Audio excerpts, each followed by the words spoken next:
দেশের যে অবস্থা দেখতেছি তাতে আমার মনে হয় প্রশাসন বাহিনীকে আরেকটু যদি করা যায়, আরেকটু একটু কঠোর হলে ভালো হয়। কারণ এখনকার যে পরিস্থিতি দেখতেছি, বিশেষ করে এই যে মোহাম্মদপুরের যে অবস্থাটা আমরা বিগত দেখতেছি, এখানে পুলিশ এবং সেনাবাহিনীর যথেষ্ট আমরা ভূমিকা দেখতেছি, তারা যথেষ্ট তৎপর আছেন। কিন্তু এছাড়াও আমরা দেশের বিভিন্ন যেসব জায়গা দেখছি যেখানে মানে এখনও দেখা যাচ্ছে বিভিন্ন রকম লুটপাট, দুর্নীতি বা চলছে, এগুলোর ব্যাপারে আমি মনে করি সেনাবাহিনী তো আছেই, তার পাশাপাশি আমি মনে করি পুলিশদেরকেও একটু যথেষ্ট কঠোর হওয়া উচিত এবং তার পাশাপাশি আমাদের সাধারণ নাগরিকদেরকেও একটু সচেতন হওয়া উচিত।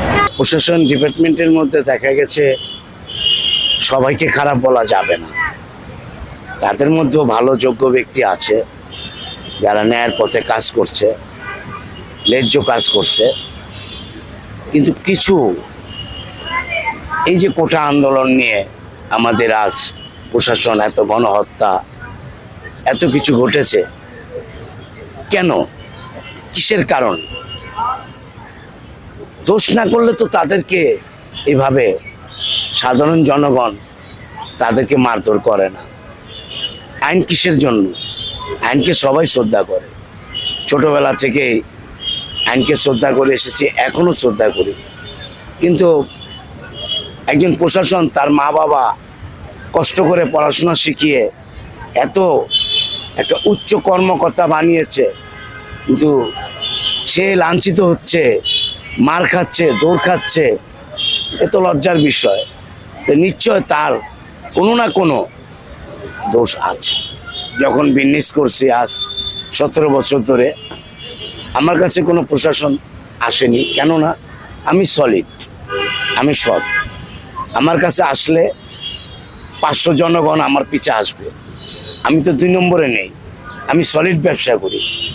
তারা হয়তো দেখা গেছে তাদের সাথে আমার সম্পর্ক, গাড়িটাই হয়েছে, আসেন ভাই 1 কাপ চা।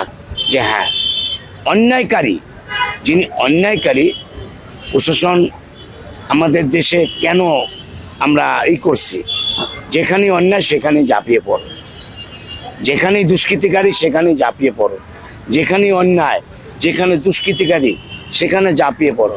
কিন্তু আমি এমনও দেখেছি যে এ প্রশাসন অন্যায়কারীর না হয়ে আরেকজনের হয়ে সে আপনার অন্যায়কারীর সাপোর্টেই সে গিয়েছে। সে চিন্তা করছে তার ক্ষমতা আছে, তার ক্ষমতা আছে, তার পাওয়ার আছে, তার মোবাইলে জি ভাই, জি ভাই, তার উপরে আরেকজন রয়েছে যে সেও খেয়েছে টাকাটা, তো আপনিও খেয়েছেন, সেও খেয়েছে, না হলে সে আপনার জন্য তবদির করলো কেন?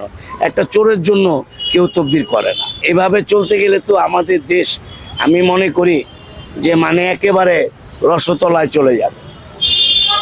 তাহলে প্রশাসনই হচ্ছে বড় গুন্ডা, ওদের উপরে আর কোনো গুন্ডা নাই।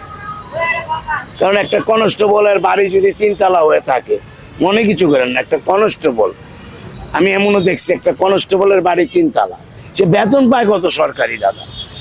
আমি 20,000 টাকা কামাইলে চিন্তা করি যে আমার সংসারে যে 10,000 টাকা ঘর ভাড়া, স্কুল কলেজ দিয়া হিসাব করি।